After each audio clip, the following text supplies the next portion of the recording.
इस टॉपिक में है अवस्थिति के बारे में।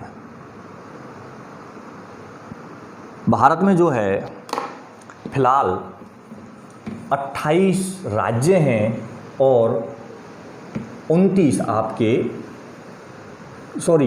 राज्य हैं और 9 केंद्र शासित प्रदेश हैं। यानी टोटल हमारे भारत में आज की डेट में 28 राज्य हैं। 28 राज्य हैं और 9 केंद्र शासित राज्य हैं। इसका मतलब है कि राज्यों में सीधा वहाँ की सरकार शासन करती है और केंद्र शासित राज्य का मतलब है कि केंद्र सरकार जो होती है, सेंट्रल गवर्नमेंट, वो वहाँ का एडमिनिस्ट्रेशन देखती है। बस इनमें दो यही खास अंतर है, इसके अलावा कोई अंतर नहीं है कि राज्यों में अपनी विधानसभा होती है, अपना मुख्यमंत्री होता है, अपना सरकार होती है। लेकिन केंद्र शासित प्रदेश चूँकि वो छोटे छोटे होते हैं, इधर उधर बिखरे हुए होते हैं, अलग अलग राज्यों में भी हो सकते हैं, जैसे कि पौंडीचेरी है, वो 3-4 राज्यों में फैला हुआ है, तो उनमें केंद्र सरकार ही शासन करती है। अब 28 राज्य हैं और 9 केंद्र शासित प्रदेश हैं। इनको एक बार आप देख लीजिए।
इस तरीके से ये भारत की जो राज्यों की अवस्थिति है मैं एक बार बता देता हूँ। और अंडमान निकोबार, ये आपका लक्षद्वीप। तो सबसे पहले आपका चलते हैं, ये वाला हो गया आपका लद्दाख। लद्दाख सबसे ऊपरी है और इसके बगल में ये है कश्मीर। यानी दो एक केंद्र शासित प्रदेश हैं फिलहाल। पहले जम्मू कश्मीर एक ही राज्य था, अब लद्दाख और कश्मीर अलग अलग कर दिए गए हैं। तो लद्दाख और कश्मीर केंद्र शासित प्रदेश हो गए। इसके बाद ये आता है आपका हिमाचल, ये आता है आपका उत्तराखंड, ठीक है, ये आता है आपका पंजाब, ये आता है आपका हरियाणा, ये आपका राजस्थान, ये आपका गुजरात, ये आपका एमपी, यूपी, बिहार, झारखंड, छत्तीसगढ़, महाराष्ट्र, तेलंगाना, आंध्र प्रदेश, तमिलनाडु, ये आपका हो गया केरला, ये आपका हो गया कर्नाटका, ये आपका हो गया गोवा, ठीक है। और इसके बाद ये आपका हो गया पश्चिम बंगाल। पश्चिम बंगाल, चूँकि ये पहले बांग्लादेश को हम पूर्वी बंगाल बोलते थे। समझ में आ रहा है? ये राज्यों का आप बार बार मैप भी देखते रहा करिए, घर पर या स्कूल में मैप टंगे होते हैं, कहीं भी मैप नज़र कर लिया करो। ये कोई बहुत इजी चीज़ है और आपको समझ में होना चाहिए कि यूपी किधर है, बिहार किधर है, राजस्थान किधर है, एमपी किधर है, कर्नाटक किधर है, तमिलनाडु किधर है। ये सारी चीज़ें आपको मैप भरने के लिए भी आते हैं। तो ये जो है पश्चिम बंगाल, हाँ मैं बता रहा था पूर्वी बंगाल पहले बांग्लादेश को बोला जाता था, पूर्वी पाकिस्तान सॉरी, क्योंकि ये पश्चिमी पाकिस्तान इधर था और पूर्वी पाकिस्तान इधर था। लेकिन जब ये देश आज़ाद हो गया तो इसका नाम बांग्लादेश रख दिया गया और जो हमारा वाला पश्चिम बंगाल है इसको हम पश्चिम बंगाल कहते हैं, क्योंकि ये यहाँ से इधर की तरफ में पड़ता है पश्चिम बंगाल, ठीक है।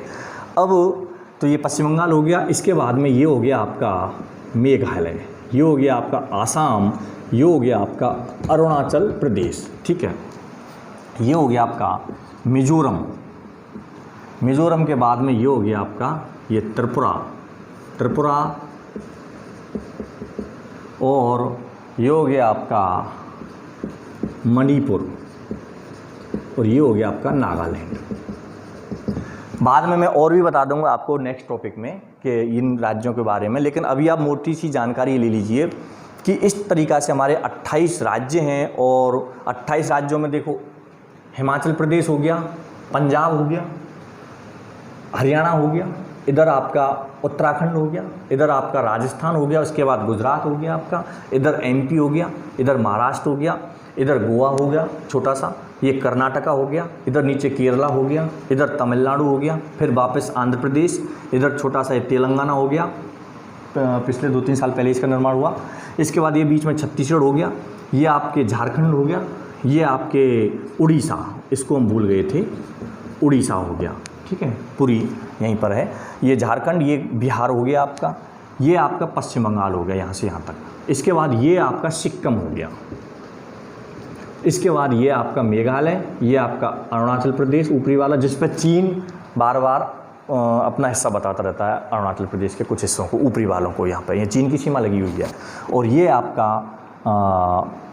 ये हो गया आपका अरुणाचल प्रदेश हो गया यहाँ तक। इसके बाद में ये आपका मिजोरम, ये मणिपुर, ये नागालैंड, ये त्रिपुरा हो गया और ये मेघालय है। इस तरीके से 28 राज्य हैं। अब इनमें केंद्र शासित प्रदेश 9 कहाँ हैं, वो चीज़ है समझने की। तो 2 तो ये हो गया आपके कश्मीर और लद्दाख, कश्मीर, दूसरा लद्दाख, तीसरा नीचे आओ, यहाँ पर है आपकी हरियाणा में दिल्ली। ये दिल्ली है जो पूरे भारत की जो ये नसें हैं उनमें खून प्रवाहित दिल्ली से ही होता है। जो भी काम काज, जो भी चीज़ पूरे देश में हो रही है वो दिल्ली से हो रही है। हमारे देश की राजधानी दिल्ली है। प्रधानमंत्री, राष्ट्रपति, बड़े बड़े अधिकारी, मिनिस्टर सारे लोग दिल्ली में हैं, राजदूत वगैरह जो भी चीज़ है। इसलिए दिल्ली हमारे देश के लिए जो शरीर में जैसे नसों में खून बहता है वैसे दिल्ली देश के हर राज्य में खून प्रवाहित करती रहती है। तो दिल्ली यहाँ पर है, ये भी एक केंद्र शासित प्रदेश है। उसके बाद चौथा केंद्र शासित प्रदेश अगर नीचे आए हम इधर तो गुजरात में है, यहाँ पे दमनदीप, और 5वां है दादर नगर हवेली। ये पुर्तगालियों से लिए गए थे, जब पुर्तगाली छोड़ के गए थे तब उनसे हमारा इन पर अधिग्रहण हुआ था। ये गुजरात में है। उसके बाद नीचे आएंगे हम, 6वां है वो है आपका पांडिचेरी। पांडिचेरी तमिलनाडु, आंध्र प्रदेश और केरल, इन 3 राज्यों में फैला हुआ है पांडिचेरी। और इसके बाद 7वां जो है वो हो गया है आपका चंडीगढ़। चंडीगढ़ भी यहाँ रह गया, ये चंडीगढ़ है, चंडीगढ़ गढ़। उसके बाद 8वां हो गया आपका लक्षद्वीप, और 9वां हो गया आपका अंडमान निकोबार। अंडमान निकोबार। कुल मिला के इस तरीके से आपको 28 राज्य और 9 केंद्र शासित प्रदेश हैं। कश्मीर ऊपरी ऊपर, लद्दाख ये, उसके बाद दिल्ली ये रहा, फिर चंडीगढ़, उसके बाद दमन दीव दादरा नगर हवेली, उसके बाद में आपका पौंडीचेरी, इनमें तमिलनाडु नीचे फैला हुआ है, उसके बाद आपका लक्षद्वीप ये रहा, और अंडमान निकोबार द्वीप समूह ये केंद्र शासित प्रदेश हैं। ठीक है, आपके टॉपिक में जो भारत की अवस्थिति और इसके बारे में जो जानकारी देना चाह रहे थे हम वो यही है, और ये भारत की स्थिति और अवस्थिति के बारे में, आकार स्थिति के बारे में आपका ये चैप्टर था। बाकी आप इसको ध्यान से सुन लीजिए वीडियो को। नहीं समझ में आए तो आप कॉल के माध्यम से, हम खुद भी कॉल करते हैं उसके माध्यम से, या फिर और कोई जरिए के माध्यम से आप हमसे संपर्क करके अपनी समस्या का डाउट क्लियर कर सकते हैं। और जैसे कि पता है, कोरोना में आप सभी सावधान रहें। ओके।